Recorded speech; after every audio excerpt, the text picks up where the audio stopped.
తాళ్ళపల్లి శ్రీనివాసు, గ్రామం కొత్తపల్లి, మండల్ వర్ధన్పేట, డిస్ట్రిక్ట్ వరంగల్. గత 20 ఏళ్ళ నుంచి మేము అగ్రికల్చర్ వర్క్ చేస్తుండే. దాంతో కూలలతో దాంతో ఇబ్బంది కావడం వల్ల కూడా దానిలో కరోనా ఒకటి వచ్చింది. కరోనా వచ్చినాక మీట్ పర్పస్లో కూడా బాగున్నదని నాటుకోళ్ళని ఇదని 2-3 సార్లు అక్కడిక్కడ తిరిగినాం. చూసిన తర్వాత ఎక్కడున్నా అన్నిటికంటే మెరుగైంది ఒక హాస్పిటల్దే బాగా అనిపించి రాజేంద్రనగర్లో అమ్ముతాలని తెలుసుండి అక్కడ తెచ్చుకోవడం జరిగింది. స్టార్టింగ్లో ఒక 500 పిల్లలు వేసుకొని నడిపించినాం. నడిపించిన తర్వాత కూడా అట్లా మంచిగా అనిపిస్తుంటే మనం సొంతంగా కూడా హ్యాచింగ్ మిషన్ పెట్టుకొని సొంతంగా సప్లై చేస్తాను. గత 2.5 సంవత్సరాలు అవుతుంది. పర్వాలేదు, మంచిగానే ఉన్నది. మంచిగానే నడుస్తుంది. కాకపోతే ఏంటంటే ఫస్ట్ మార్కెటింగ్ లేకుంటుండే. కాకపోతే ఏంటంటే మనం మార్కెటింగ్ మనం సృష్టించుకోవాలి. మనం ఎక్కడెక్కడైతే పోతుంది, ఎక్కడెక్కడ దాబాలో కానీ రెస్టారెంట్లో కానీ ఇంకెక్కడెక్కడ పోతుంది అని ఆ సూర్యాపేట హైవే నేషనల్ హైవేలో ఆడ ఈడ కూడా ఫస్ట్ కొద్దిగా కష్టపడి తిరగడం జరిగింది. తిరిగిన దానికి ఫలితం కూడా ఉన్నది. మంచిగానే ఇప్పుడు సేల్ కూడా బాగానే ఉన్నది. ఇప్పుడు ఇటు ఖమ్మం, సూర్యాపేట, ఇటు అక్కడ దాకా పోతాను, కోదాడ ఆ రూట్లో అటు ఇటు అక్కడి నుంచి మన ఇటు కూడా పోతాను, సిద్దిపేట దాకా కూడా పోతాయి.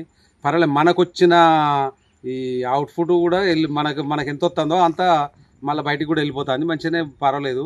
కాకపోతే వ్యవసాయాన్ని పోల్చుకుంటే దానికి 10 రెట్లు ఇది ప్రత్యామ్నాయం బాగానే ఉన్నది. దీని వ్యవసాయంకు తోడు ఇది కలిపి చేసుకుంటే రైతులకు ఎవరికే కానీ బాగానే ఉంటుంది. ఇది పర్వాలేదు. ఇప్పుడు ఏ బిజినెస్ చేసినా ఇప్పుడు ఒక 30 రూపాయల పెట్టుబడి పెట్టాలంటే వాళ్ళు ఒక 50-60 రూపాయలు వస్తుందంటే అంతకంటే లాభాలు కూడా వేరే కూడా ఏం లేదు. ఇప్పుడున్న కాంపిటీషన్ బిజినెస్లో ఇక ఏది కూడా ఇప్పుడు 10 రూపాయలు పెడతానంటే 5 రూపాయలు కలిసి వస్తుందంటే ఇక మంచిగానే ఉన్నది. కాకపోతే కష్టపడి మనం స్వతహాగా కష్టపడి మార్కెటింగ్ చేసుకోవాల్సిన పరిస్థితి ఉంది. మార్కెటింగ్ చేసుకుంటే కనుక ఇది పర్వాలేదు, బాగానే ఉన్నది. మార్కెటింగ్ లేక కొద్దిగా ఇబ్బంది పడ్డ ఇంతకుముందు కూడా గత 10-15 ఏళ్ళ కింద కూడా మన దగ్గర పెట్టి తీసేసిన వాళ్ళు కూడా ఉన్నారు. ఇల్లందకాడ అని ఆడ ఈడ కొద్దిగా పెద్ద మొత్తంలో పెట్టి వాళ్ళ లక్షల కెపాసిటీ హ్యాచింగ్ మిషన్ పెట్టి చేసింది. కానీ అప్పుడు దీని గురించి అవేర్నెస్ కూడా లేకుంటుండే. కాకపోతే ఇప్పుడు కొద్దిగా ఈ కరోనా వచ్చిన తర్వాత ఈ మీట్ కానీ అది కానీ కొద్దిగా ఎవరు కూడా కొద్దిగా తినడానికి కొద్దిగా ఇష్టపడతారు. కాబట్టి కొద్దిగా హెల్తీ ఫుడ్ తినాలనే ఆలోచనతో తింటాను. కాబట్టి అప్పుడు మనం స్టార్ట్ చేయడం జరిగింది. మనం స్టార్ట్ చేసిన కానీ అయితే కొద్దిగా పర్వాలేదు. గత ముందు దానికంటే ఇప్పుడు కొద్దిగా మెరుగ్గానే ఉన్నది. మంచిగానే నడుస్తుంది. ఇప్పుడైతే పర్వాలేదు. ఇప్పుడు మార్కెటింగ్ కూడా వాళ్ళు పిల్లలు ఉన్నాయని అది అని ఇదని చేస్తాను. కాకపోతే అంటే మన చిన్న కెపాసిటీ కాబట్టి మనకు ఒకరికి అందించేంత లేదు మన దగ్గర కెపాసిటీ. మన ఓన్గా పెట్టుకుందామనే ఆలోచనతో మనం చిన్నగా పెట్టుకొని మన వరకు ఉత్పత్తి చేసుకుంటాం. కాకపోతే ఏంటంటే ఒక్కొక్కసారి మన బంద్ పెట్టుకొని కూడా ఎదుటోళ్ళకి కూడా ఇవ్వాల్సిన పరిస్థితి వస్తుంది. వాళ్ళు ఒకసారి తీసుకున్నాక రెండోసారి వేరే దిక్కు బయటికి అటు ఇటు పోయి ఇక తెచ్చుకోవడం జరుగుతుంది. వాళ్ళు కూడా తెచ్చుకొని బయట కూడా మార్కెటింగ్ చేసుకుంటారు. ఇప్పుడు మనం ఒక్కలం పోయి ఇప్పుడు దాదాపు 4-5 మన చుట్టుపక్కల కూడా 4-5 గ్రామాలలో కూడా సొంతంగా పెంచుకుంటాను. వాళ్ళు కూడా మార్కెటింగ్ చేసుకుంటాను. బాగానే ఉన్నది. కాకపోతే మార్కెటింగ్ కొత్త స్టార్టింగ్ మాత్రం మనం చూసుకోవాలి. మనం 1-2 సార్లు పోయి దాబాల రెస్టారెంట్లో తెలుసుకోవాలి. ఒక్కసారి తిన్నోళ్ళు కనుక మళ్ళీ ఆ మీటును వదిలిపెట్టరు. ఇక వాళ్ళు ఎక్కడున్న 100 కిలోమీటర్ల దూరం నుంచి వచ్చినా కూడా వచ్చి మన ఫామ్ దగ్గరికి వచ్చి విజిట్ చేసి కొనుక్కోవడం జరుగుతుంది. ఒకసారి తిన్నోళ్ళు ప్రతి వారానికి 1-2 సార్లు వచ్చి తీసుకుపోవడం జరుగుతుంది. మీటు పర్వాలేదు, మీటుగా వచ్చేసి బాగుంటుంది. షెడ్డుకి ఎంత అయింది? మీరు ఎన్ని పిల్లల పెంపకం చేపట్టారు? ఇప్పుడు షెడ్ నేను వేసి దాదాపు 2 సంవత్సరాలు అవుతుంది. దాదాపు 2000 కెపాసిటీ బాపతి వేసిన. ఎప్పటికీ ప్రతి 15 రోజులకు ఒక 500 వస్తుంటాయి, పోతుంటాయి. అట్లా నెలకు ఒక 2000-3000 మధ్యన పోతుంటాయి. ఇక 15 రోజుల్లో పెరుగుతూనే ఉంటే 15 రోజుల్లో వెళ్ళిపోతుంటాయి. ఒక బ్యాచ్ వెళ్ళిపోతుంటే ఒక బ్యాచ్ మళ్ళీ పెంచడం జరుగుతుంటుంది అన్నట్టు. ఒక్కో పిల్లకి ఎంత, ఎక్కడి నుంచి తెచ్చారు? మనం ఫస్ట్ రాజేంద్రనగర్లో తెచ్చినామండి. ఒక్క పిల్ల వచ్చేసి 10 రూపాయలు కాస్ట్ ఉండే. అది మనం పెంచడం చేయడం అంతా అయిపోయే వరకు 30-32 రూపాయలు ఖర్చు వస్తుంది. మనం ఒక్కొక్క పిట్టను వచ్చేసి 50 రూపాయలకు ఒకటి అమ్ముతాం. ఎన్ని రోజుల పెంపకం? మనకు 32 నుంచి 35 రోజులగా అయిపోద్దండి. హైయెస్ట్గా 35 రోజులకు క్లోజ్ అయిపోతుంది. ఆ బ్యాచ్ క్లోజ్ అయిపోతుంది. 1000 పిల్లలు పెంచాలంటే దానా ఖర్చు ఎంత అవుతుంది? 7 బ్యాగుల దానా పడుతుందండి. ఒక్కొక్క బ్యాగ్ వచ్చేసి 26-30 ప్రజెంట్ రేట్ అయితే. మేము సెల్బిడా కంపెనీది వాడతాం, కరీంనగర్ది. ఒక్కొక్క బ్యాగ్ వచ్చేసి 2630 రూపాయలు ఈ ఫ్రీ స్టార్టర్ పడుతుంది. అదే గుడ్లకు వచ్చేసి లేయర్ మ్యాచ్ 1870-1850. సరే, హెచ్చు తగ్గులు ఒక 50 హెచ్చు పెరుగుతుంటుంది, 50 తగ్గుతుంటుంది. 50 రూపాయలు అన్ సీజన్లో పెరుగుతుంది, అన్ సీజన్లో కొద్దిగా అటు ఇటు తగ్గుతుంది మార్కెట్ వచ్చినప్పుడు. ఒకసారి పిల్లలు పెంచినప్పుడు ఎంత డబ్బు వస్తుంది? ఒకసారి 1000 బ్యాచ్ పెంచితే 50,000 ఇన్కమ్ వస్తే అందులో 30,000 పెట్టుబడి పోద్దండి. ఈ పిల్లలకు అనుకో, ఈ దానాకు అనుకో 30,000 పెట్టుబడి పోతే 20,000 ప్రతి 1000 బ్యాచ్కి ఒక 20,000 మిగులుతాయండి. 20,000 మిగులుతాయి. అది మనం ఓన్గా చేసుకుంటే వర్కర్ మీద ఆధారపడకుండా మన ఇంట్లో కష్టపడి పొద్దున హాఫ్ అన్ అవర్ సాయంత్రం హాఫ్ అన్ అవర్ వాటర్ గిట్ల ఇచ్చుకొని దాన పోసుకుంటే మనకు మనం ఓన్గా తిప్పలా పడితే 20,000 మిగులుతాయి ఒక 1000 బ్యాచ్కి. అట్లా మనం నెలకు 3,000 బ్యాచ్ పెంచుకున్నాం అనుకో, అట్లా 50,000 60,000 అట్లా మనకు అవపడుతుంది. అట్లా మనం పెంచుకుంటూ ఎక్కువ సేల్ చేసుకోగలిగితే మొత్తం మీద ఎట్లున్నది ఇది? పర్వాలేదండి. వేరే వ్యవసాయం నేను చిన్నప్పటి నుంచి మాది వ్యవసాయ కుటుంబం. చిన్నప్పటి నుంచి మా నాన్నల కాంచి మా తాతల నుంచి కూడా వ్యవసాయ కుటుంబాలే. ఆ వ్యవసాయంలో ఏమున్నది, ఒక జిరాన్ని పెట్టుకొని వాన్ని పెట్టుకొని అది చేసి ఇది చేసి ఈ వానలకు వానికి దానికి కోతుల బాధకు దానికి దీనికి అవన్నీ పోల్చుకుంటే ఇది 100% 100% ఇది పర్ఫెక్ట్ అండి. ఒక 10 ఎకరాలను బీడియొచ్చు అండి. ఒక 5,000 కనుక మనం కనుక మార్కెటింగ్ కనుక వెతుకులాడుకొని నెలకు ఒక 5,000 బ్యాచ్ అమ్ముకుంటే నీకు 10 ఎకరాలను కూడా మీ వ్యవసాయానికి పోటీ చేసుకోవచ్చు అండి. ఇది వీటికి ఏం రోగాలు వస్తాయి, ఏం జాగ్రత్తలు తీసుకోవాలి? వీటికి ఏం రాదండి. కాకపోతే ఏంటంటే పోయిన ఇయర్లో మొన్న సమ్మర్లో వచ్చింది బర్డ్ ఫ్లూ అని వచ్చింది. వాటితో పాటు వీటికి ఆ గాలితో ఇన్ఫెక్షన్ అయ్యి కొంత మెయిన్ బ్రీడర్స్ అనేది డెత్ అయినాయి. కానీ వీటికి అసలు వితౌట్ వ్యాక్సిన్ అండి. వీటికి ఇమ్యూనిటీ పవర్ కూడా బాగుంటుంది, తట్టుకునే శక్తి బాగుంటుంది వీటికి. ఎంత వెయిట్ వస్తాయి, మీరు ఎప్పుడు అమ్ముతారు? మనకు ఈ 25 నుంచి 35 రోజుల వ్యవధిలో మనకు 220 గ్రాములు 30 గ్రాములు వస్తాయండి.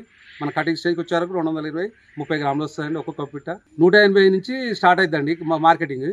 230 గ్రాముల లాగా పెరుగుతుంది. అది కూడా మన వెయిట్ని బట్టి కూడా రేటు జంప్ అవుతుంది. మనకి మామూలుగా మనకి ఏంటంటే 180 170 గ్రాముల బాపతి 40 రూపాయలు 45 రూపాయలు కూడా ఢిల్లీను నాగపూర్ మార్కెట్లో తీసుకోపోతారు, 1000 తీసుకోపోతారు. కాకపోతే మనది చిన్న షెడ్ కాబట్టి మనం కొద్దిగా ఎక్కువ పెంచుకొని మనం ఎక్కువ రేటుకి అమ్ముకుంటాం. మనం లోకల్ మార్కెటే అమ్ముకుంటాం అండి. ఇప్పటివరకు అయితే మనం లోకల్నే అమ్ముకుంటాను. ఒక్కో పెట్టే ఎన్ని గుడ్లు పెడుతుంది? మనకు 360 గుడ్లు ఇస్తుంది. 360 రోజులు పెడుతుంది అంట. ఇది దాదాపు 2 సంవత్సరాలు ఏకదాటిగా ఇస్తుంది అంటారు. వాస్తవం కూడా నేను 400 పేరెంటల్గా 400 వడిసి తీసిన రోజు 300 320 అయితే వస్తున్నాయి. ఒకటి తగ్గుతుంది, ఒకటి పెరుగుతుంది. మొత్తం మీద అయితే ఆ రేషియో ప్రకారం అయితే రోజు 300 350 ఎగ్స్ వస్తున్నాయి. అంటే రోజుకొక ఈచ్ వన్ రోజు ఒకటి ఇస్తుంది అన్నట్టు. పిట్టలే కాక గుడ్లు కొనేందుకు ఎవరైనా ఆసక్తి చూపిస్తున్నారా? గుడ్లు అడుగుతాను. ఇప్పుడు వరంగల్ వీళ్ళు చిన్నపిల్లలు కానీ అదని ఇదేదో హిమోగ్లోబిన్ అని అదని ఏదో షుగర్ కూడా ఏదో రోజు ఒక ఎగ్గు తింటే కూడా షుగర్ కూడా నార్మల్కి వస్తుందని కూడా తీసుకుపోతానండి. ఎట్లుంది మీ వ్యాపారం?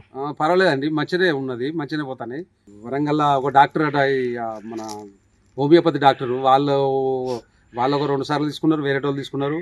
మన హైదరాబాద్ వాళ్ళు కూడా వచ్చి కార్ వేసుకొని వచ్చి ఒక 600 ఎగ్స్ తీసుకుపోయిండ్రు. కల్లెడట ఎవరో వాళ్ళు వచ్చిన ఆర్మీలో ఏదో చెప్తారట, వాళ్ళు కూడా వచ్చి దాని గురించి అవేర్నెస్ ఉన్న వాళ్ళు, దీని గురించి తెలిసిన వాళ్ళు మాత్రం ఎంత దూరం నుంచి అయినా వచ్చి తీసుకుపోతానండి. దీని గురించి తెలిసిన వాళ్ళు లాంగ్ నుంచి వస్తారు. మనకు ఎక్కడో తెలియదు కానీ బయట నుంచి ఎక్కడెక్కడి నుంచో దూరం నుంచి వచ్చి తీసుకుపోతాను. వాళ్ళకి డాక్టర్లు కూడా తినని చెప్తారట వాళ్ళకి. ఒక వ్యక్తి కొత్తగా ఈ వ్యాపారం చేపట్టాలంటే ఎంత డబ్బు కేటాయించాలి? 50,000తోని స్టార్ట్ చేసుకోవచ్చు అండి. 50,000 పెట్టుబడితోని స్టార్ట్ చేసుకోవచ్చు అండి. 1000-1500 పిల్లలు పెంచుకోవచ్చు 50,000 పెట్టుబడితో. ఏ విధమైన పీరియడ్లో డబ్బులు అవుతాయి కదా మనకి. 25 రోజుల్లో 30 రోజులకే మళ్ళీ రొటేషన్ అయితే ఉంటుంది. రోజుకి ఎన్ని గంటలు చూసుకోవాలి పిల్లల్ని? పొద్దున హాఫ్ అన్ అవర్, సాయంత్రం ఒక హాఫ్ అన్ అవర్ చూసుకుంటే సరిపోతుంది. వాటర్ ఒకటి చూసుకుంటే సరిపోతుంది. తొట్టలో దాన పోతే 24 అవర్స్ ఉంటుంది ఒకసారి నింపితే. అది తినేది కూడా కొద్దిగానే తింటుంది అండి. అది కటింగ్ స్టేజ్కి వచ్చారకే 7 బ్యాగులు తింటాయి. 70 కిలోల బ్యాగులు 7 బ్యాగులు తింటాయి అవి. అంటే ఇక రోజు ఎంత మనం రోజు 10 కిలోలు పోతే సరిపోతుంది. దాన కూడా పెద్దగా ఏం తీసుకో. దాన చనిపోయే క్రమం ఏమైనా జరిగిందా? బ్రూడింగ్లో పోతాయండి. బ్రూడింగ్లో మనం కరెక్ట్ చూసుకోకుంటే, కరెంట్ కరెక్ట్ లేకుంటుంటే, దానికి టెంపరేచర్ కరెక్ట్ లేకుంటుంటే బ్రూడింగ్ దశలో పోతాయి. ఒక 3-4-5 రోజులు మంచిగా బ్రూడింగ్ దశలోనే పర్ఫెక్ట్గా చూసుకోవాలి.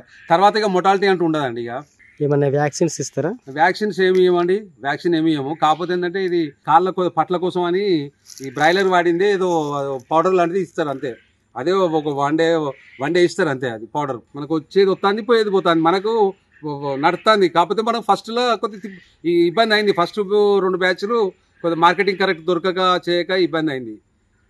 మెయిన్ మార్కెటింగ్ చూసుకోవాలండి. ఎవరు పెట్టినా మార్కెటింగ్ను మన దగ్గర మన చుట్టూ పరిసర ప్రాంతాలలో ఈ డాబాలు కానీ చికెన్ సెంటర్లో కానీ ఆడ కానీ ఈడ కానీ ఫస్ట్ ఆడ సర్వే చేసి అసలు పోతాయా ఎట్లా పోతాయి ఏం కథ అవన్నీ తెలుసుకున్నాక మనం ఈ రంగంలో దిగితే మెయిన్ ప్రాబ్లం ఒకటి ఏంటంటే మార్కెటింగ్ ఒకటి అండి. మార్కెటింగ్ ఒకటి కరెక్ట్ చూసుకోవాలి. మార్కెటింగే దీనికి కావాల్సింది ఒకటి, మార్కెటింగే. దీనికి మొటాలిటీ పోయేది లేదు, దానికి వేరే రోగం వచ్చిపోయేది లేదు, వేరే రకంగా అసలు ఈ పిల్లలు చనిపోయేదే ముచ్చటే ఉండదు. 1000 పిల్లలకి ఒక 10 పిల్లలు పోతాయి అంతే, అంతకంటే ఎక్కువ మొటాలిటీ పోదు. వేరే రకంగా జబ్బులు అంటూ ఉండదు. వీటికి ఇమ్యూనిటీ బాగుంటుంది, తట్టుకునే శక్తి బాగుంటుంది, శ్రమ కూడా తక్కువ, దీనికి పెద్దగా ఏముండదు. అది చిన్న పిట్టే కాబట్టి అది తినేది కూడా గింతే తింటే దాంతో డిస్టర్బ్ కూడా ఏముండదు. ఒక కోళ్ళ ఫామ్ లెక్క స్మెల్ రావడం అది రావడం ఇది రావడం కూడా ఎలాంటి ఇబ్బంది కూడా ఏముండదు. ఇది చేపట్టక ముందు మీ ఆర్థిక పరిస్థితులు ఎట్లుండే, ఇప్పుడు ఎట్లున్నాయి? అంటే అప్పుడు అగ్రికల్చర్ వ్యవసాయం చేసుకునేది, వ్యవసాయంకు బదులుగా ఇప్పుడు దీన్ని కూడా యాడ్ చేసుకుంటే బాగుంటుందనే ఆలోచనతో ఇది చేసుకుంటే వ్యవసాయం కంటే కూడా 100 వాళ్ళు నయంగా ఉన్నదండి, బాగున్నదండి. ఇది స్వతహాగా మనం చేసుకునే పని. వ్యవసాయం ఉద్యోగికి పోతే ఒక మనిషి కావాలి, వేరే తోడు కావాలి, దానికి లేబర్ కావాలి, దానికి అంత చైన్ సిస్టమ్ కదా అండి. దానికి వాటి చేయలేకనే మనం వ్యవసాయాన్ని వదులుకొని ఇది చేయడం జరుగుతుంది. వ్యవసాయాలలో లాభాలు కూడా ఏమి ఉంటలేదు ఇప్పుడు. ఒకప్పుడు లెక్క లేదు, వ్యవసాయాలు కూడా ఒకప్పటి లెక్క లేదు. అసలు కూలీవాడు దొరుకుతలేడు. ఇక కూలీవాడు దొరకని పరిస్థితిలో మనం చిన్న వ్యవసాయాలు చేయాలంటే కూడా అతి కష్టం అవుతుంది. ఇక మనం స్వతహాగా చేసుకునే పనులే చేసుకోవాలి తప్ప రాబోయే రోజులలో కూడా ఇంకా క్రిటికల్గానే ఉంటుంది. ఇప్పుడు కోతుల బాధ ఉంటున్నది, పెట్టి స్టార్టింగ్ నుంచి మొదలు పెడితే కోతలకు వచ్చేదాకా కోతలు కావాల్సిన పరిస్థితి వస్తుంది. వ్యవసాయాలు చేస్తే మన పెట్టుబడి అంతా పెట్టి అది పెట్టి ఇది పెట్టి కొసక అది వచ్చి పోయేది కూడా నమ్మకం తక్కువ ఉంటుంది. అది ఇది 1 మంత్ల క్రాప్ అండి. ఇది 12 నెలలకు 12 క్రాప్లు వస్తాయండి. నెలకు 2000 కనుక తీసుకుంటే 12 నెలలకు 12 5 66 లక్షల రూపాయల ఇన్కమ్ తీసుకోవచ్చు. ఇదే ఒకటి మనం కరెక్ట్ కనుక చేసుకుంటే దానికంత శ్రమ తక్కువ ఉంటుంది. వ్యవసాయం కంటే శ్రమ తక్కువ ఉంటుంది, అన్ని తీరులు తక్కువనే ఉంటుంది. వ్యవసాయం చేసే ఇక మనం దాదాపు అప్పుడు స్టార్టింగ్లో నాకు 20 ఎకరాలు ఉండే వ్యవసాయం ఉండే. రాను ఇప్పుడు నీళ్ళకి వచ్చే కాడికి వచ్చింది. అంటే వ్యవసాయంలో ఏం లేదు, ఏంటంటే ఉన్నదాన్ని చెత్తాలి తప్ప దానితో పాటు ఉన్నదాన్ని చేసుకుంటూ డెవలప్ అయిన వాళ్ళు ఎవరు కూడా లేరు. ఎందుకంటే ఉన్నది కాబట్టి చేసింది అదే. అట్లా కానీ మనం వ్యవసాయాన్ని నమ్ముకొని చేయాలంటే మనకు ఇంత వేరేదే కూడా ఖర్చులు ఇలాంటి పరిస్థితులు ఉన్నాయి. ఇప్పుడు వ్యవసాయాల కుటుంబాలు కూడా అదే పరిస్థితులు ఉన్నాయండి. దాని తోడుగా ప్రత్యేకంగా ఇలాంటి చేసుకుంటూ పోతే దానికి ఒకప్పుడు బర్రెలు ఉండేది, గొర్రెలు ఉండేది, అది ఉండే ఇంటికి ఇవోటి నాటుకోళ్ళు అని అవన్నీ ఇవన్నీ ఉండేది. అదో కొంత ఇదో కొంత అదే కొంత వచ్చేది నాడి ఇంకోటి అట్లా నడిపింది కదా. ఇప్పుడు రాబోయే రోజులు కూడా పాత సిస్టమ్ లెక్క చేస్తేనే ₹1 వెనుకబడేసే రోజులు ఉన్నాయి ఈ రోజులలో. నేను ఒక 6 ఎకరాలు వ్యవసాయం చేసేది. 6 ఎకరాలు చేస్తే నాకు కొట్టి మొత్తం 360 రోజులు తిప్పల పడగా ఒక 6 నెలలకు ఒక క్రాప్ వస్తే 6 నెలల క్రాప్లో ఎకరానికి 3-4 వేలు మిగిలిపోయేది. 5-6లో 30,000. అంటే నా ఒక్క బ్యాచ్లో ఇప్పుడు 50,000 వస్తాయి. ఇలా అలా 30,000 రాకపోయేది 6 ఎకరాల వ్యవసాయం చేస్తే.